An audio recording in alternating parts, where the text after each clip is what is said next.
This podcast is a collaboration between Costard and Touchstone Productions and the Dads from the Crypt podcast.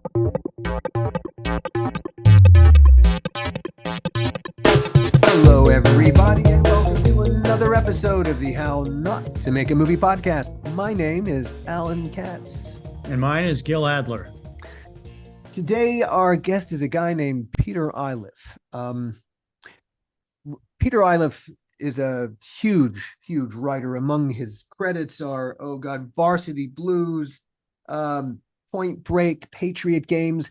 We first encountered Peter back when we were doing Tales from the Crypt, Gil and I.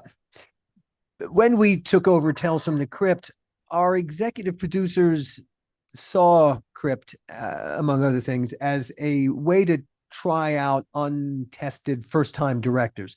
In a lot of cases, well, in some cases they were favors to friends, but in some cases they were writers who wanted to direct. And this was a way for these young writers to direct without them hurting anybody, like, a studio picture. They could only hurt an episode of Tales from the Crypt. They only could hurt you and me. That's yeah. So we shepherded a number of first-time directors through their paces for the first time. We kind of broke their scary, as the Crypt Keeper would say. Gil, you especially, you worked with them. I mean, my responsibility was the writing side, but you really held a lot of first-time directors' hands. Oh yeah. But Peter, he knew how to write. He knew what he was writing, and like when I first directed, you sort of know the script, but you're not quite sure what's the angle, how to capture the emotional integrity of what that scene is about. And so that was really what we talked mainly about. And from doing Tales from the Crypt, after that, we became pretty good friends and chums, and we hung out a little bit and we got to know each other, and then we lost track of each other for a number of years, and then we would reinstigate the relationship. And I've known Peter for a really long time, and we've talked about a lot of things along the way. It's funny, I didn't really, as I said, I didn't really meet Peter back then. My experience with him was he was a writer director who was being imposed upon us, and Peter was a big writer, and I certainly was not, and anything that I had to say about his script was absolutely useless. Hey, them's just the politics of reality. But it's funny, I've never, until this interview, which you're all about to hear, I never met the man. And having finally met him after almost 30 years, I really liked him a lot. I think this will be a very helpful interview for people to hear, especially if they're writers or young writers trying to figure out how to manipulate their careers and how to move in the industry. I think how to get from point A to point B. It's the last episode, Ed Tapia, Ed talked a lot about how to crack this nut, how to climb this mountain and get into this business. You really have to think outside the box. And that's exactly what really the path that Peter took as well. Hey, let's let Peter speak for himself. Enjoy. It's funny how perspective changes as one accumulates mileage.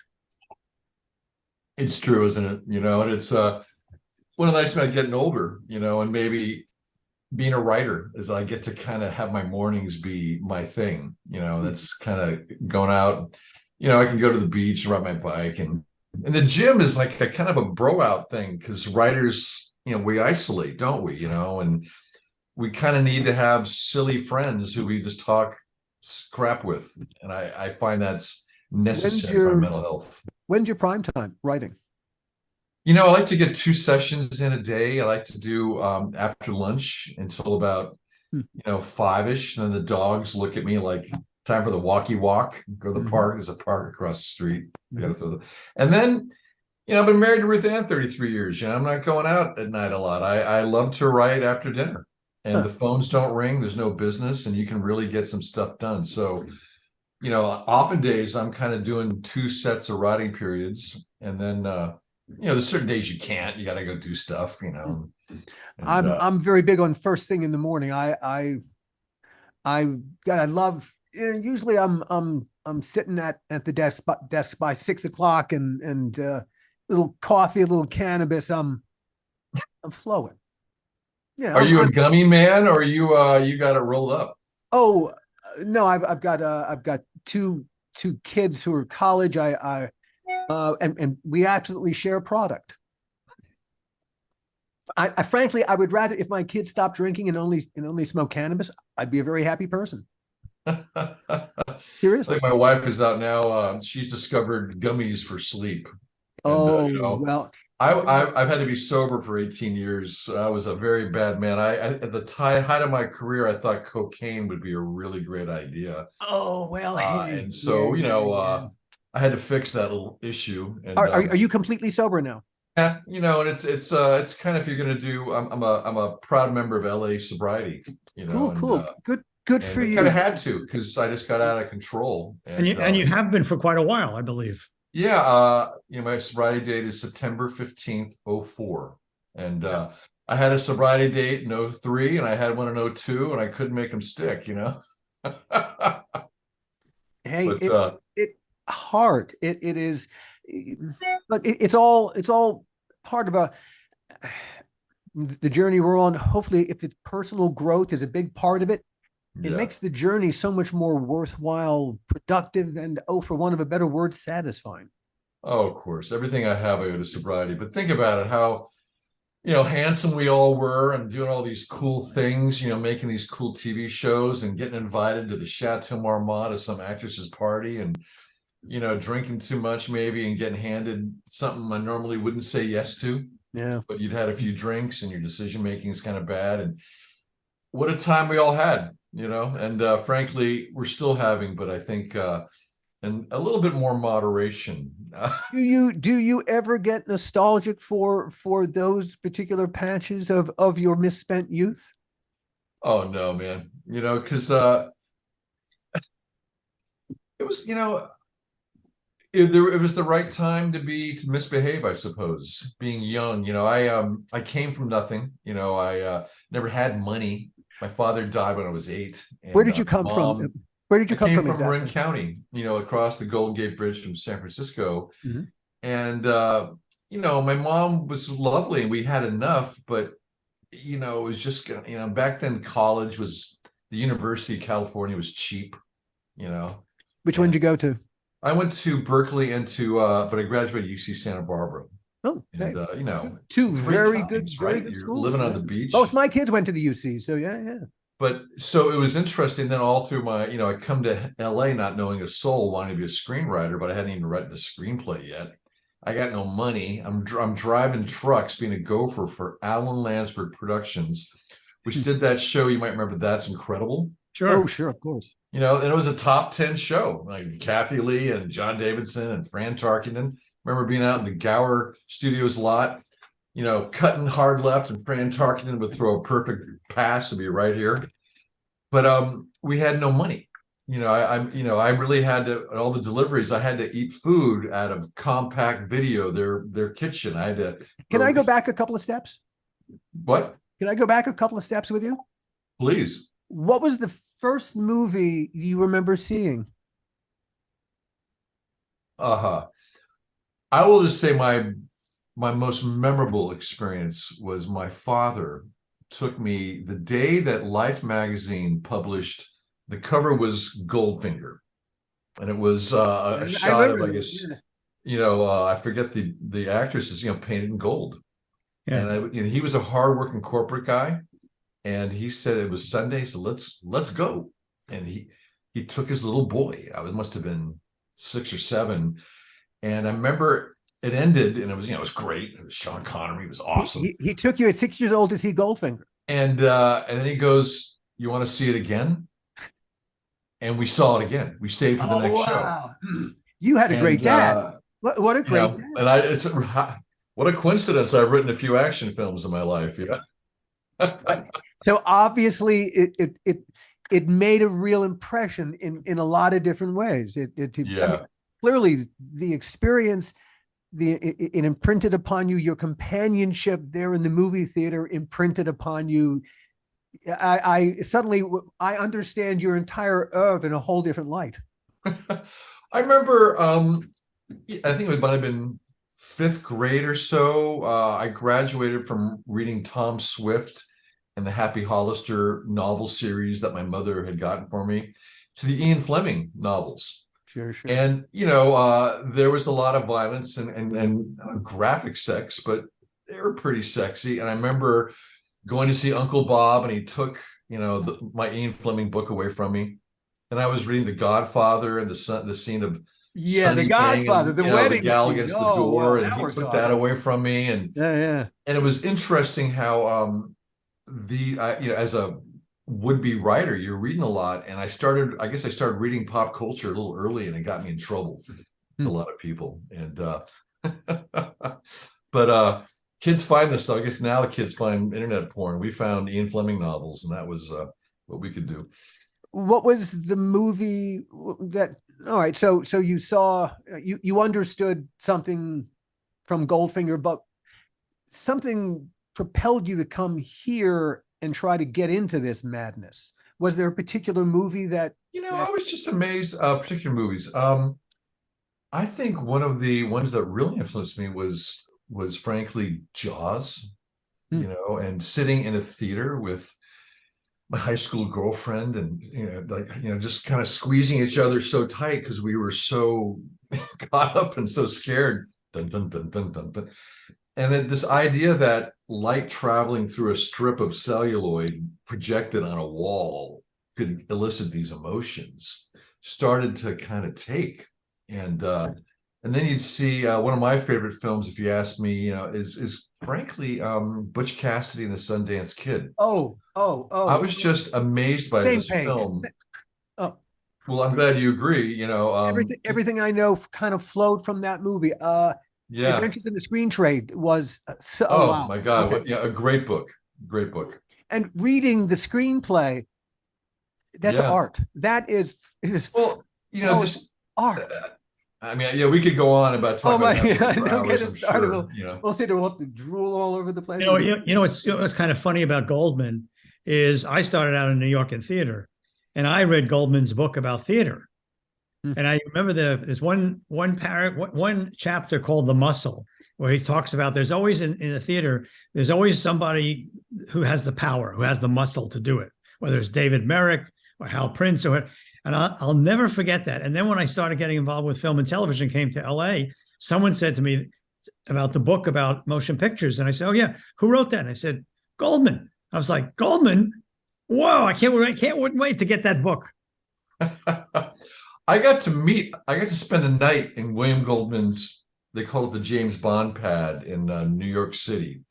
I was coming back from doing a movie in Puerto Rico that Stephen Hopkins, my dear buddy, had directed, Under Suspicion, Gene Hackman, Morgan Freeman.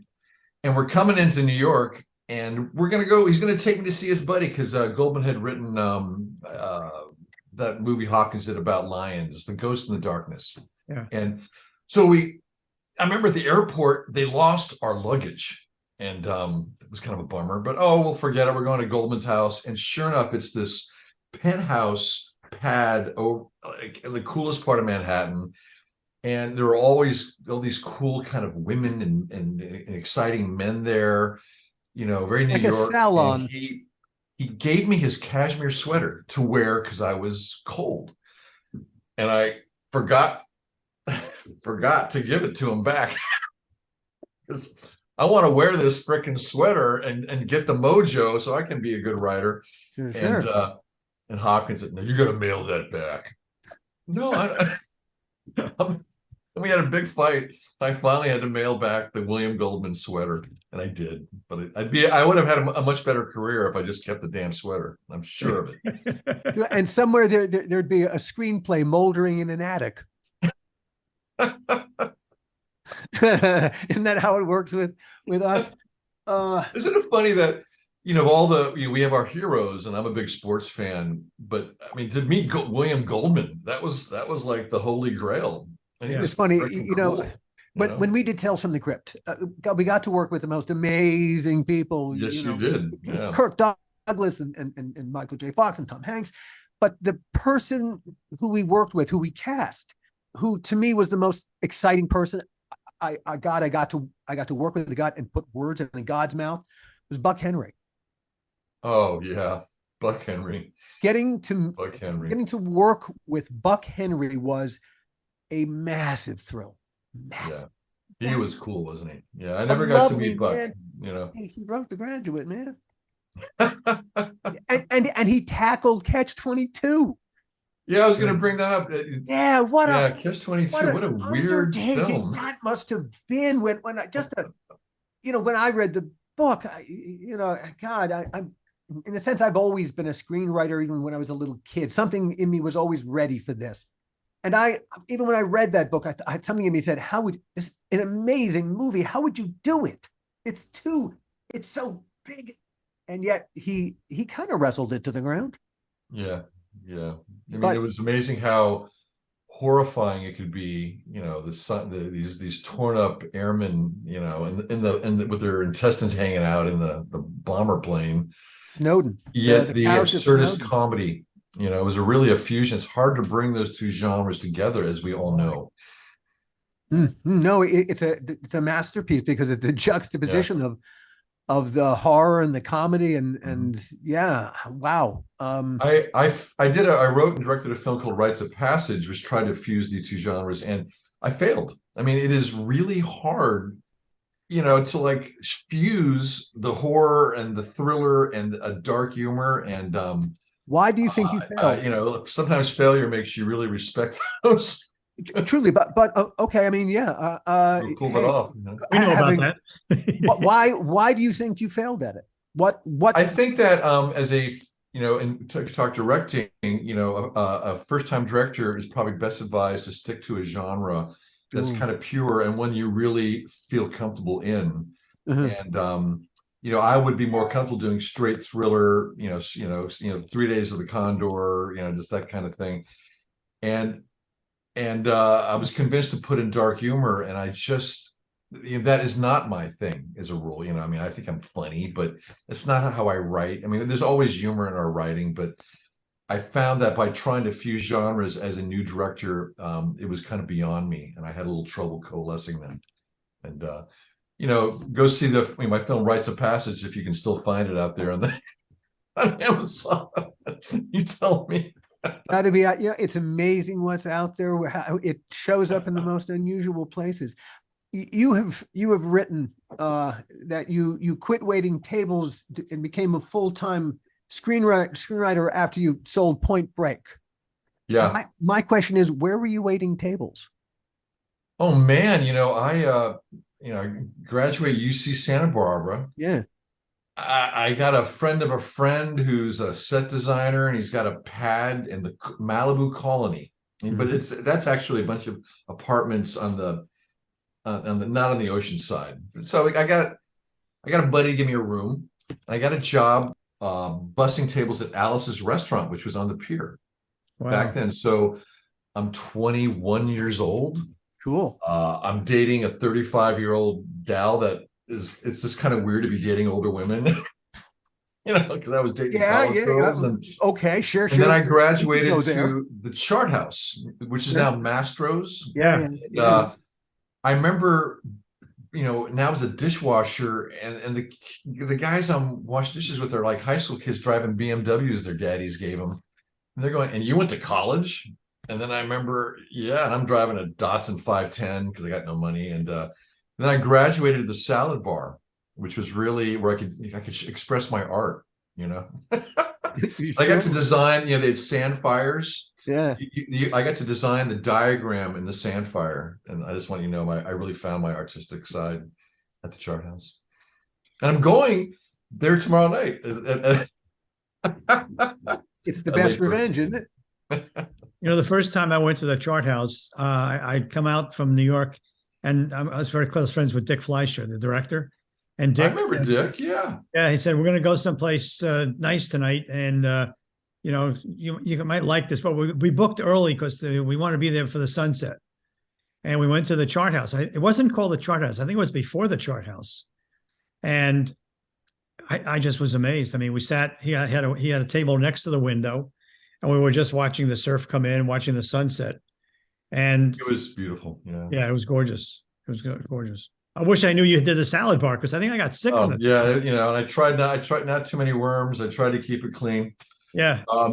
At some point, I got to tell you the crazy Vita story, which is basically me getting making my first break in Hollywood. And, is this a good time to give you the crazy perfect time? This is exactly the because it's always fun for new writers, or how did you break through the sound barrier?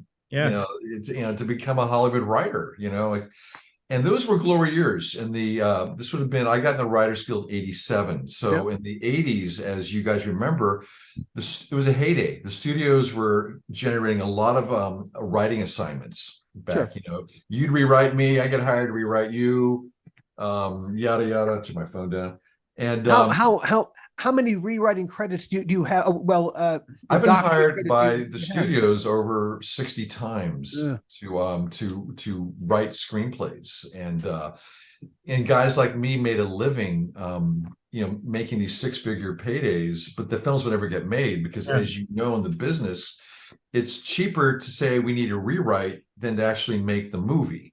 Sure. So the studio, maybe a new actor comes on, attachment, or new director, and they just, but back in those days, we had 4-step deals. That's very rare now. Remember, so you'd be off working. You'd have a Warner's deal, then you'd be off working for 20th Century Fox and something. They'd call you back to Warner's because they attached Catherine Bigelow or something, and then you got to do that rewrite. But then the studio doesn't really want to make it, so they ask I just get a fresh voice, and then that takes 6 months to find the person, another form, to get the draft. That game was very profitable to all of us because we just kept rewriting each other's stuff. It was a small club of us.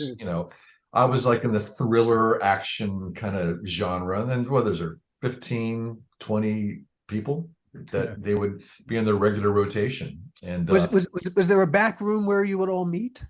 Well, often you would meet like at WGA events. I remember one time they had a thing. They took us all to a shooting range, like Callie Curry and who'd done Thelma Louise, and Bill Wisher who'd done T2, and me, Mr. Point Break and Patriot Games, and I remember Milius was there, and they teach us how to shoot guns, and it was kind of this thing like to make writers understand the proper usage of guns so we can write about them correctly in our scripts. And I'm not a gun guy, so I really don't know. It's kind of perverse in a way.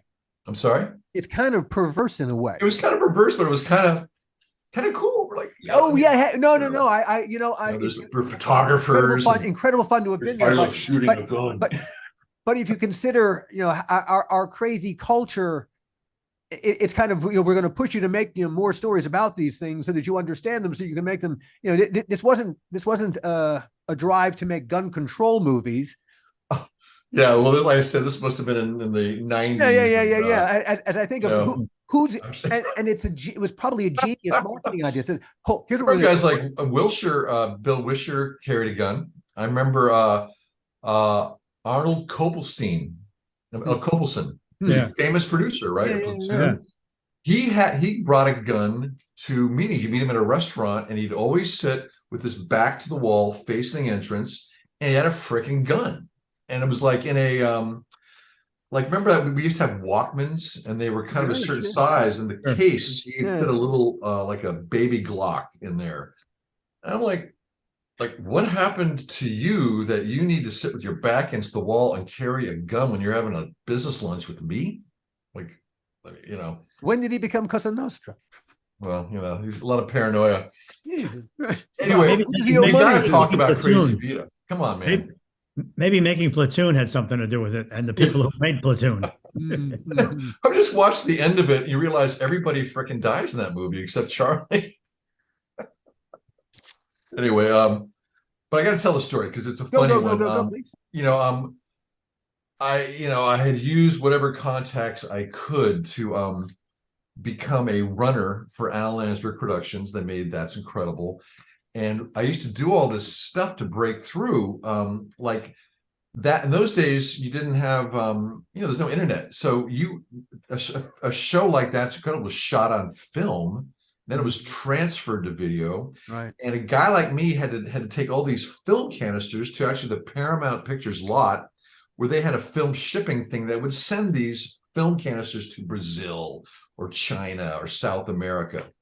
And while I was on the lot, I would go around and I would make copies of scripts, because back then the copy machines had no key codes or Oh, anything. sure, sure, sure. And Oh my it was God. really expensive for a guy Oh, making yeah. 150 a week, driving the truck for out of Landsberg to go to Printland and spend $7 to make a script, right? Sure. And we just had to hand this stuff out. I'm sure you guys went through the same thing. So I'd make all these copies. Then I'd go around the lot. I'd literally be handing out. I had this story about a boy and a horse. It was like the dumbest story ever, but I figured if someone stole it, then I'll make my million by suing your ass. And of course, no, it was so bad, no one wanted to steal it. But so if you remember back in the day, there was a thing called the WGA, Writers Guild of America Green List. And it was a piece of paper. Yeah, you must see, and it was I had a list of the agencies that would take unsolicited material. Yeah. And to this day, a big agency, the CAAs or the ICMs and whatnot, you can't just send them a script and say, hey, can I become a client? Because they don't want you to eventually sue them that you sent them the outer space movie and they did the mission to Mars. And, so Right. you have to be recommended. You have to be kind of ushered into the big agencies to be repped, right? Yeah. But so there were these small agencies, they would take unsolicited material. There was one called the Kimberly Agency on Western and 6th, back then when that was just Cracktown, baby. The epidemic was happening and it was nasty. And I'd heard a friend, was represented there. So I go, it's the 6th floor, and there I meet Crazy Vita. Vita Thomas, it was a one-man agency. It was a woman, I'm guessing in her late 50s. And what was weird about, most older women tend to cut their hair. She had hair down to her navel. And it was it's kind of like, you're crazy. So I made her a deal. I sussed it out right away. I say, let's make a deal that we pretend I'm an agent working for your agency, selling me as a client. My name is William Peter Gates Iliff. I will be Bill Gates, the agent, working for you, selling Peter Iliff. She said, sure. Wow. So then I got that Hollywood Blue Book. That was the thing. Maybe there's a version digitally now, but it was a blue book and it had the numbers of all the execs in town. And I had to buy it. And I started. It's the premise to a story, Peter. And this is Bill Gates, from the Kimberly Agency. I call on behalf of Peter Iliff. He's a great young, and I was completely messing up, and they were hanging up on me. But you start to learn your salesman shtick. Yeah. Finally, I call Warner's, and I get a high executive story editor. You might know her because you're Warner's guys. It was Kimberly Brent. She was a lovely, dark-haired woman, became a dear friend. And she kind of listened to my rap, and she goes, Bill, why don't you and Peter come in for a meeting? So Bill had to get the flu, and Crazy Vita joined me to get, there's a gate pass. Oh my God, when you drive in the lots, there's a gate pass. And, Warner's truly is and remains one of the most beautiful, epic studios. Every time I'm on the lot, it's just exciting, and so this rush of being on the lot maybe for one of the first times and having, someone directed to your parking spot and going through the beautiful old executive building and going to your office. And, it's kind of a suite where Kimberly was. And they asked Vita Thomas, would you like a coffee or tea? And you know what she said? She wanted a drink. She was a Southern woman. And in her Southern drawl, like, I know you must have a bottle hidden here somewhere, darling. She started pulling literally books off of the bookshelf, looking for the bottle that might be behind. And it was really embarrassing. And it just got worse. It got so bad at this meeting that Kimberly Brent, the executive, did something that they never do. And this, they never directly give the writer their phone number. It always goes through the channel of the representation, right? Oh, of course. She gave me her number. She said, call me. And the next day, she got me signed at ICM. And at ICM, they gave me an article about football in Texas, and I wrote a movie called Varsity Blues, and it changed my Wow. life. So it is a great story just about the crazy shit that we do, but you kind of have to do it. Also, And I would say the unexpected path. yeah, Because really, if hey, if all right, if you don't pull off the stunt, if you don't suddenly get caught in the stunt and you have to bring her, if she doesn't show up at that meeting, yeah, really, then nothing else that she follows has been such follows. a ill-behaved individual. So the big question that you didn't answer is, did they ever find the bottle in the executive's office? No, man, Kimberly, you probably like to twist one up every now and then, but she didn't need a midday nip. And I haven't seen Kimberly in years. So if Kimberly listens to this, God bless you, Kimberly. She became a friend for many years. I don't know where she is now. But I'm sure you guys have very similar stories of how you broke through. And I've just heard so many great ones over the Oh, years. it's getting onto the mountain is hard, and Yeah. everyone's got their own crazy story. The trick is not getting onto the mountain. The trick is staying on the mountain. That's the Yeah. bitch. That's the thing that will fucking kill you. Is Yeah. the struggle to stay on the mountain, because once you're there, man, not being on the mountain kind of sucks, and We're nobody in the wants business, that as you ignominy. know, of we've all had great successes. And I just saw Gil's Valkyrie the other day and always Seriously. loved that movie. And Oh, with so thanks for many saying that. more you both have done, and I've had some luck. But we have to learn to stay out of the results. And this is a thing I've learned in sobriety. There's a lot of wisdom they try to, let us lead our lives with. But I really live by those words, and the serenity prayer. God grant me the serenity to accept the things I cannot change. I got to stay out of the results because I don't control. Once that screenplay, I got actually screenplay pages here. Once this thing leaves my desk and you paid me for it, I'm kind of like, I got to do what you tell me, or you're going to get somebody else to do it. And I might not like the results. I mean, this very year, I had two films come out. One was The Enforcer, starring Antonio Banderas. And it was one of my very best scripts. And I think that's why we got Antonio Banderas to say yes. But he shows up to set, and this first-time director gave him a brand new screenplay that he'd written in 2 weeks. And it's kind of heartbreaking for me because I'm disappointed with the movie, And this is Millennium Studios, and Avi Lerner is not necessarily the writer's best friend, Yeah. And but hey, I made a lot of money. We remodeled our house, and it's given me other opportunities. And you have to learn to stay out of the results. I've had a lot of times writers have come in, like Jim Cameron came in to rewrite me on Point Break, got no credit. That worked out pretty well for me.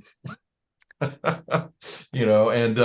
then I had another film come out. It's out right now. It's called Poker Face with Russell Crowe starring. And I'd been hired to do the script doctor gig. And Did he not direct that? I'm sorry? Didn't he direct that, Russell Crowe? Yeah, and Okay. he basically fired the director I was working for, who's a friend, and then he took over the directing. Okay. And then so now I'm script doctoring for him, and they had to start shooting like in 5 weeks because some tax reasons in Australia. So we didn't have a lot of time, and he took over the screenplay. It was finally like, okay, I'll back off. And I see this movie come out, and it's getting kind of roasted, and it's like just disappointing, and I could stay out of the results. Is your name in the credits as the screenwriter? No, because it's a script doctor gig. All right. So they give you other. At least they're not looking at you like you're the monster. No, I was the monster, oddly, in The Enforcer, because the director was not a member of the Writers Guild, who massively rewrote me. So I retained sole credit. So when the script doesn't make a lot of sense, and then the studio will take out 20 minutes of the cut just to make it come in at 90 minutes. Right. And now it really doesn't make any sense. Yeah. And, you have a Variety article. It sprang from your mind that way. I'm the worst writer ever born. And yeah. again, state of the results. You know, you hear from all these musicians and stars, you can't really read the press because it can be up or it can be down. And again, I just have to remind myself I'm so grateful for this life that I have as a writer. You know, I've been married to Ruth Ann 33 years. We have two great kids. I got Bravo, bravo. barking right. Well, hey, And not an easy thing to do. life is Hey, good, man. that's another mountain. It's easy to get on, but hard to stay on. Is a long-term relationship. Well, the reason is Friday night, date night.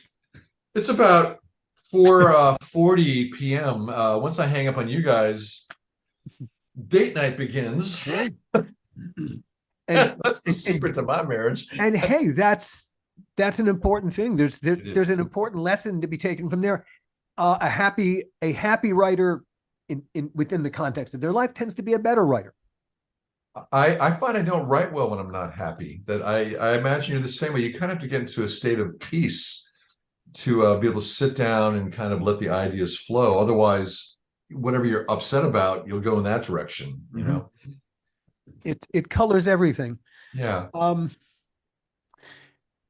When left to your own devices, is there, I mean, it seems that that Goldfinger experience has endured. Is it the male bonding relationship seems to be something that you gravitate toward? Oh, yeah, that's very true. It's very astute. You know, I lost my dad at 8, and I have 2 older sisters. What I what did happened not to your dad? have If I can ask, what happened to your dad? my dad during World War II. He served in the G2 Army Intelligence, and he was on the ground in Hiroshima after the bomb dropped. Oh boy! They had the intel guys had to come in and almost police this massively destroyed city. And my father, who was a healthy man, he swam with Johnny Weissmuller, who played Tarzan back in the day. So my dad was I'm 6'4". My dad was 6'5". He was a big strapping guy. He started having his first heart attacks at 35, died at 45 from the third heart attack. I don't have any medical records, but I gotta believe he caught a dose of radiation if he was on the ground in Hiroshima for 6 months. Sure. Right? You know, so surely. I mean, God bless Chernobyl is these still radioactive. soldiers. How long? Oh, I'm God. sorry? Chernobyl is still radioactive. How long after the fact? Yeah. That was a few days after the bombs dropped. So this was, you know, what, 45, 46. And, you know, so I love my daddy. You know, he loved his boy. I was the only boy, so I got a lot of attention. And so missing my daddy so much and being raised by a grieving mother, you know, God bless Jean, but you know, she was just never, she could never move on to another relationship. So there's a lot of emotional attachment to me, you know, her son, which became kind of a burden a lot of my life. And I developed an internal life that made me a nice writer. But I found when I got to high school, and also I was a real geek. I was 6'4". I was like 115 pounds. I love sports, but if you try to turn, I'd fall over. I can only do sports in straight lines. I was bullied. I was teased. And but I found that a personality could overcome this stuff as I started to grow into my body and become this incredibly, you know, attractive man you see before you. And so I've had kind of a double life. And to this day, my male friends are so important to me. You know, I'm very grateful for the long-term relationships I have with male friends. I find sobriety, going to all these AA meetings. I only go to men's meetings because when you go to women's meetings, a lot of men start thinking about sex and they get off the point. And so now for about 20 years, I've been hearing men being the best versions of themselves and talking honestly about things in their life. And I've met some really wonderful new friends in sobriety. And that becomes a real bro out. You know, going to the gym to lift weights becomes a bro out for me. Cracking jokes with the trainers. And I find I need that other part of my life to isolate and sit down and do what we do, you know. What's the best film you can think of about male relationships in this way that you have not written? Oh, that's an interesting question. God, I don't think I have a quick answer for No, that. hey, it's just one of those things. But I'm just that would reacting in the moment. Now I want to know, where. buddy cop movies. I mean, maybe that's why I loved, 48 Hours when it came out, Mhm. which, reviewed was kind Sure, of sure. maybe didn't get great reviews, but I mean, I think it's a classic. And then, there was that whole genre of buddy cop movies. And, so that really attracted me, Mhm. because I like that kind of stupid banter. Don't we all? Yeah, I came into this world a Groucho Marx fan. Come on, man. So no. So what does anything? Well, it must be something that remains to be said in a movie about the male relationship that hasn't been said yet. What Well, remains I, to be I thought of explored? another funny story that is a guy thing, Yeah. and I notice in our business, sometimes you got to be a little bit ferocious with other men, especially if you're in a position as a writer or directing. We've all seen directors that get a kind of alpha star in their set, and they somehow behave in a manner that's weak, and they lose that actor. That actor just freaking gives them a hard time the entire play, right? We've all seen this. I had an experience, having seen this a lot. I had an experience on this film Under Suspicion, and 2000, the year 2000 or so. Starred Gene Hackman, starred Morgan Freeman, and my dear friend Stephen Hopkins is directing this. And it was a lot of the film was about Morgan Freeman, the cop, sitting down at his police desk interviewing suspect Gene Hackman.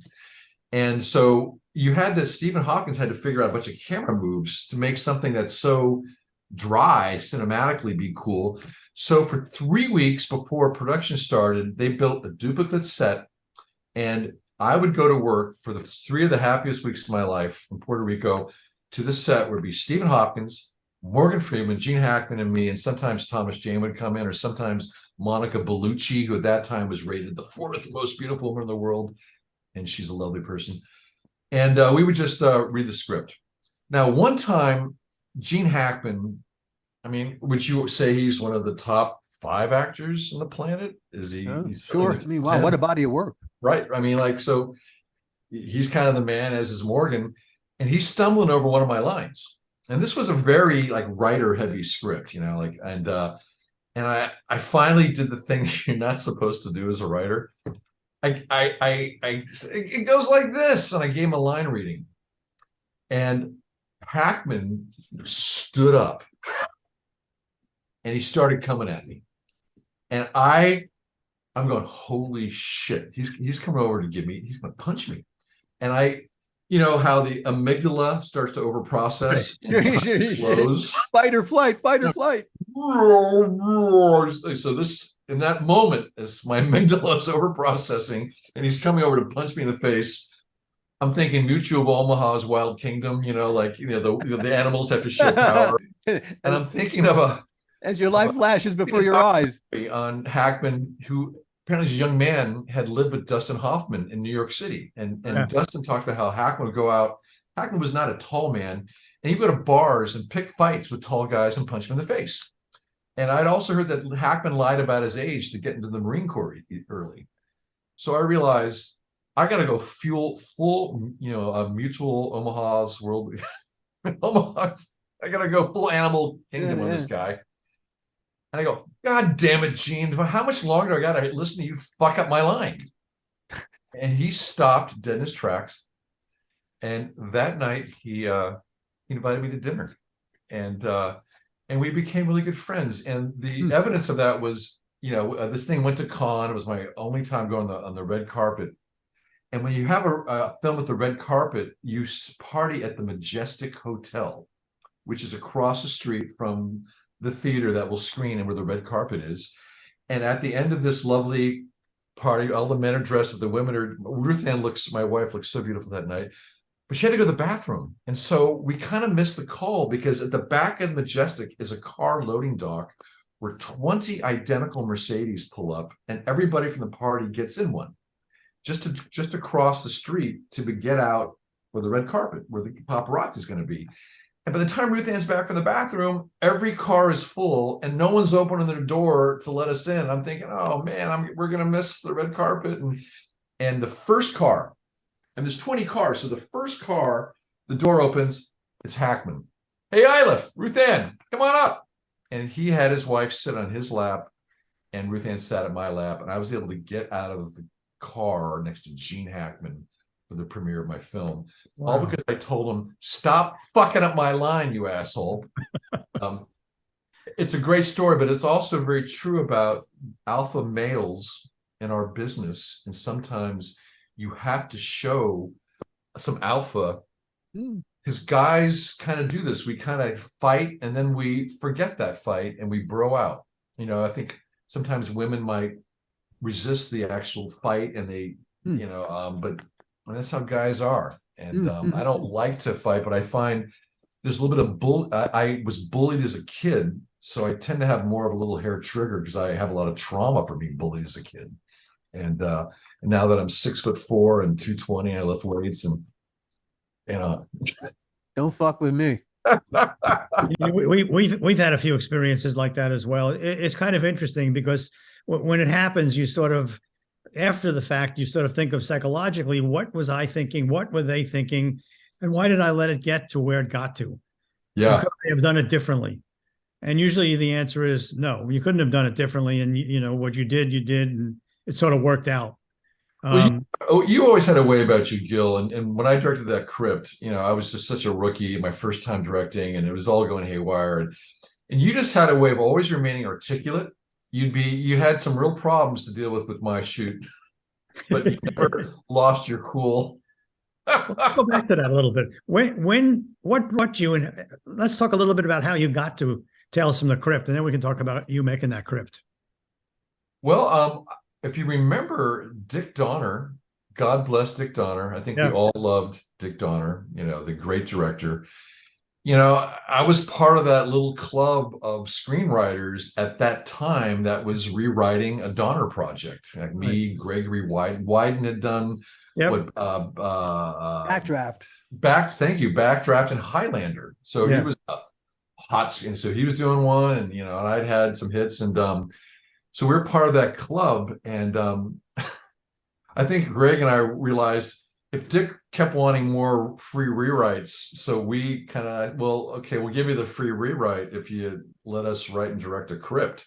And we kind of, both of us kind of blackmailed him into giving us this opportunity because the Crypt was a who's who of Hollywood. I mean, it was amazing, your show. I mean, the talent and the directors, and it was a combination of great veterans and kind of hot up and comers. You know, so for those listening, just to interrupt 1 second, for those listening who are trying to get in or just entering in the business, there is room for blackmail in the right way, and there is room for being, you know, a bully in the right spirit. In the right spirit. Sometimes they it winds up being a positive results. Anyway, go back.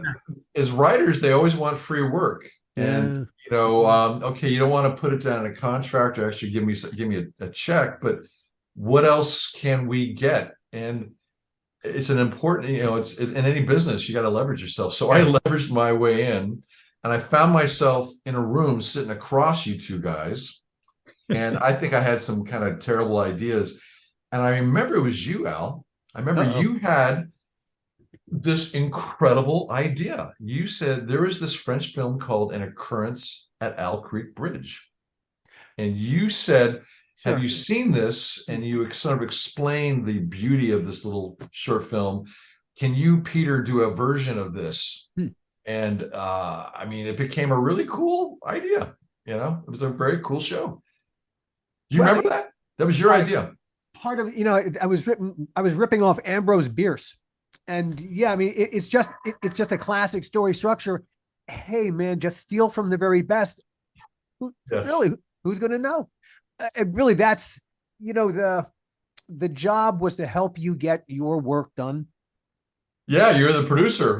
However we get that done, That was the assignment, and it helped you get your work done. You help the blackmailer, get a Hey, shot. but how did you? Now that was your first time directing. Well, it was fun, but it was interesting to realize all the little tricks that you need to acquire and the things that come along. And the funniest story of our crypt, and Gil and I have laughed at it so many times. This thing starred a beautiful John Stamos, who was such a beautiful young man at this point. He's playing Johnny And a lovely Cannavaro, person kind of too. a mob hitman. And his older woman mob boss gal was Eileen Brennan. Right.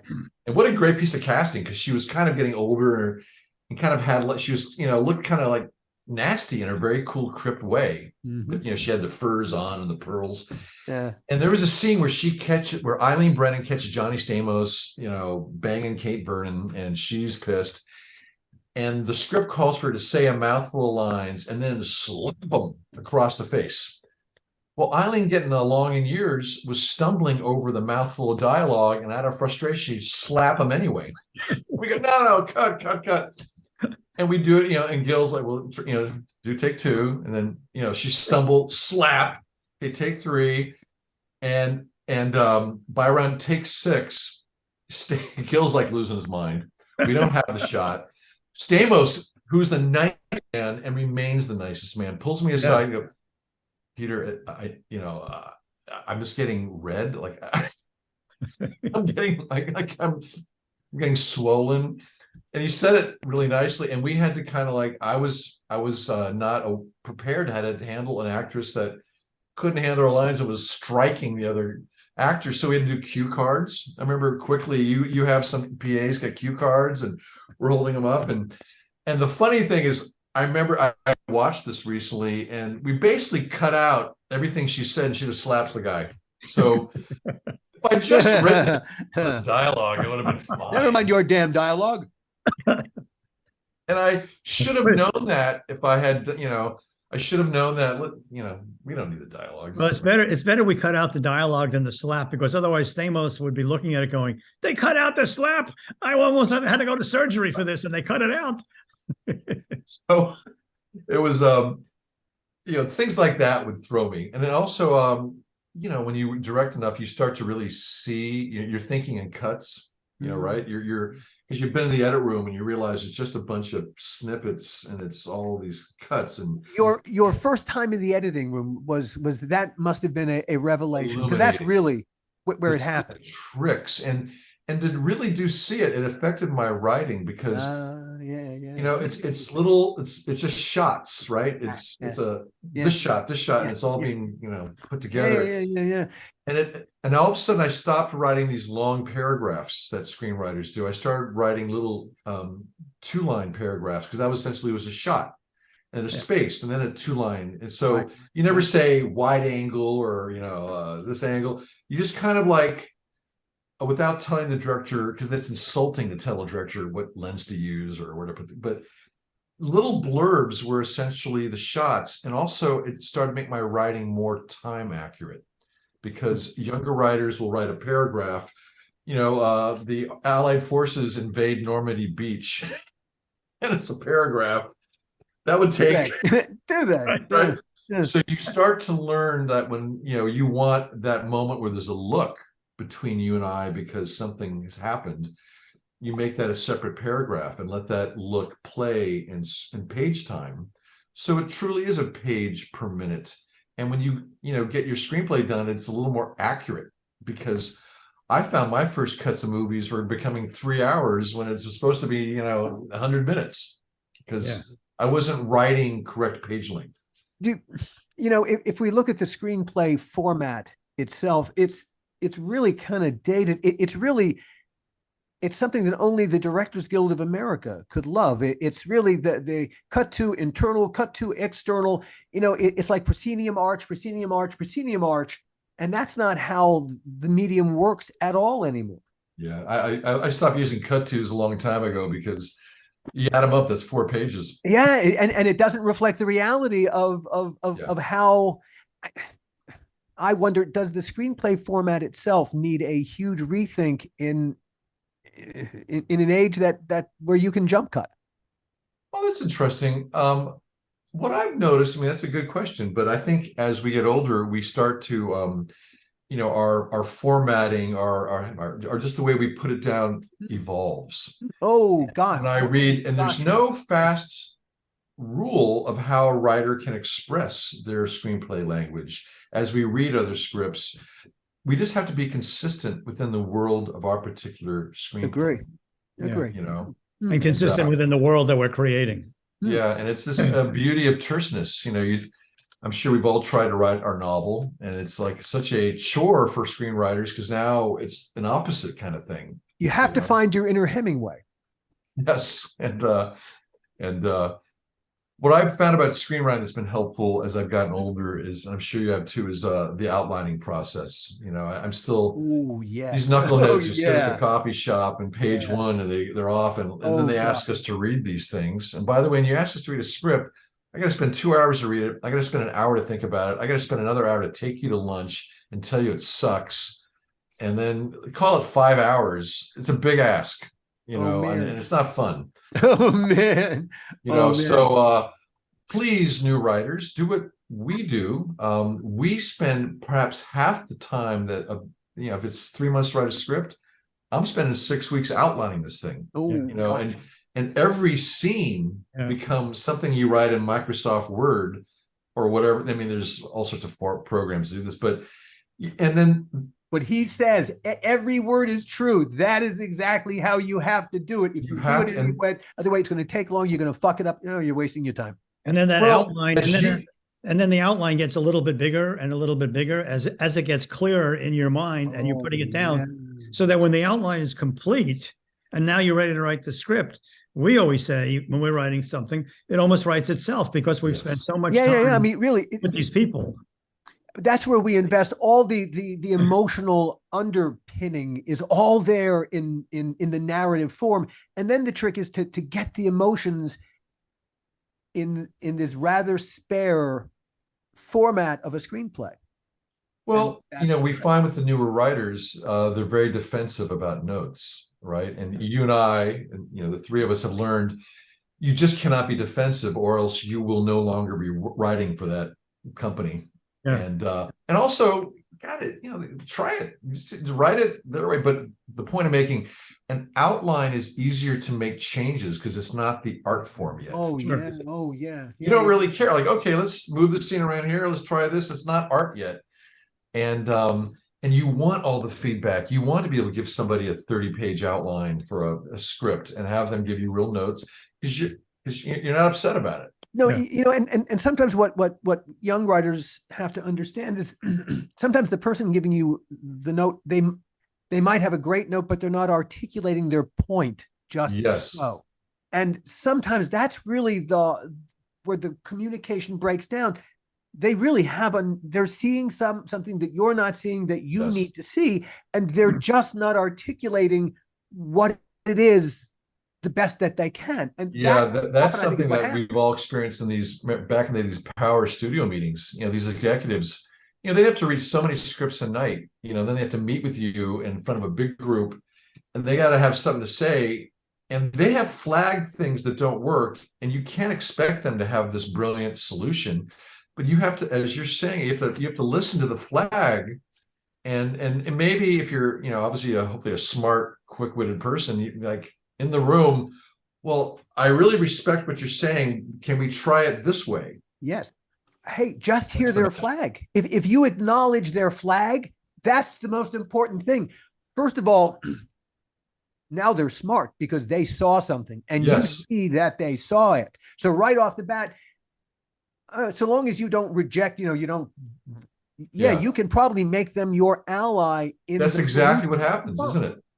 You turn them to instead of trying to destroy your script, they now become protectors. And the outline process means they're the company. They get you. They're the only person the company, the producers, everybody, the actors are getting a script that they kind of expected because they had input into it. And it's just, I mean, I've had experiences, and I'm sure, where I've been paid hundreds and hundreds of thousands of dollars to write a screenplay, and I turn it in, and because back in the day there's no outlines, and they would hate it, and you would never hear from the studio. You would just hear from your agent, you're fired. And oh my God, and think of their thing. They had a meeting 4 or 5 months ago or 3 months ago, and they've forgotten what that meeting. They've kind of forgot what the script was going to be, and the outline process has changed all that, and it's kind of now part of all the contracts that we sign when it's work for hire. They pretty much, and there's a writer's guild, minimum wage for an outline or a treatment, and it's part of the writing process. So if you're trying to break in, you got to do what we do, outlines. And you're right, Gil, when you said then the script writes itself.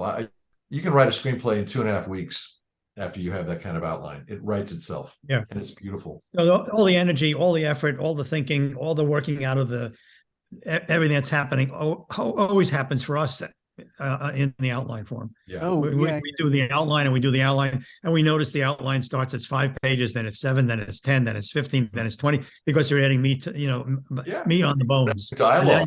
And now all of a sudden, a voice pattern for a character. Yeah, and all of a sudden it's creating itself. The other thing that you said is so true is that when whether it's an executive or a financier or somebody that's helping that can help make your script a movie, is get them on your side. Acknowledge what they've said to you, even if it's not exactly what you believe in or trust.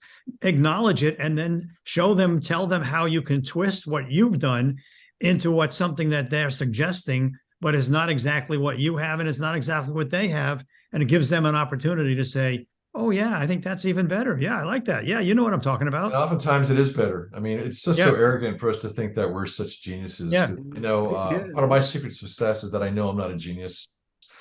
I know I need all the help I can get. I need to work with smart people who make me better, and I need to be nice, and I need to be cooperative and show an attitude of wanting your feedback. Indeed. That's how more so than any other industry, I think. Yeah. The one thing I've learned in this one is it's all about collaboration. I can't make a movie by myself. You can't make a movie by yourself. The DP can't. The financier can't. It's a collaboration, and it's only as good as the collaboration is good. I agree, and I think that's what I finally learned about directing. Is it's really a director simply can articulate a vision. Yeah. And once that vision is articulated and all departments are on board with that vision, the magic happens. Yeah. And then their own special gifts show themselves as they vision, and they bring new things to it you didn't imagine. Indeed. The sum becomes greater than the parts, and damn if it ain't movie magic. This has been a wonderful hour of talking to you. I wanted to ask you one last thing, but before we let you go, Peter, and that's Trump's America. Trump's America. About that, yeah. I am, homeless in Los Angeles, so it's actually, I'm not a Trump fan. I'll just say I think Donald Trump is pretty much the worst human being that God ever created. So it's a story of a homeless guy named Frank who's living in the Venice Beach Carnival Walk. He's beach homeless, and but it's too competitive there with all the panhandlers. So he goes to Beverly Hills to panhandle, more money, but the cops don't like it, so they dump him on Skid Row. Like, I'm not Skid Row homeless, I'm beachfront homeless, and the plot darkens, and it becomes a commentary on the homeless crisis in Los Angeles and Skid Row, and this practice that was happening some years ago of dumping people, especially mentally ill people, on Skid Row. And we actually shot there, and I'm very proud of the film. It won a couple of festivals. I was going to ask you about that. That's really fun. And I would say, one of the last thing I would say, if you're a young person getting this business, maybe you shouldn't just think of yourself as a writer. Maybe you think of yourself as a writer director, which kind of is the best job in the world. And you do that by making a short film. And my mistake was Trump's America is like 23 minutes long. You need these to be about less than 10 minutes so they can show in festivals of short films in these hour blocks they have. Mine was kind of too long. It was kind of hogging the whole hour. And this is a great way to meet people and to call on favors with your buddies and friends. And God knows you can shoot it in your iPhone and cut it in your Mac. I mean, to make you're all doing TikTok videos. Why don't you make a little film? Yeah. and make it 8 minutes. And you can be in these festivals and you're going to meet so many people and the world is yours. And that would be my advice to young people. And I had a blast doing Trump's America. It's a good film. Oh, where can we see it? Where can we find it? That's a good question. You can probably find it on Amazon Prime. Oh, cool. Okay, good. I'm going to go look for it. What a wonderful to reconnect. This was so much fun. I don't know why we waited. Long time, my friend. Years. Yeah, long time. You look good, man. You got that smile. You haven't lost the smile, man. Oh, hey, there's a whole podcast to explain where this smile came from. And I'm happy to say I haven't spoken to you, but Gil and I have remained, I like to think, good friends over the years. And I am so grateful for you guys helping with the Tales of the Crypt back in '93. And I got into the Directors Guild. I'm still a proud member of the DGA because of you guys. And we're glad we could help you out, Pete. Yeah, so I'm cool because of you guys, And thank you everyone for listening as usual, and we will see you next time. The How Not to Make a Movie podcast is executive produced by me, Alan Katz, by Gil Adler, and by Jason Stein. Our artwork was done by the amazing Jody Webster, and Jason Jody, along with Mando, are all the hosts of the fun and informative Dads from the Crypt podcast. Follow them for what my old pal the Crypt Keeper would have called terrific crypt content.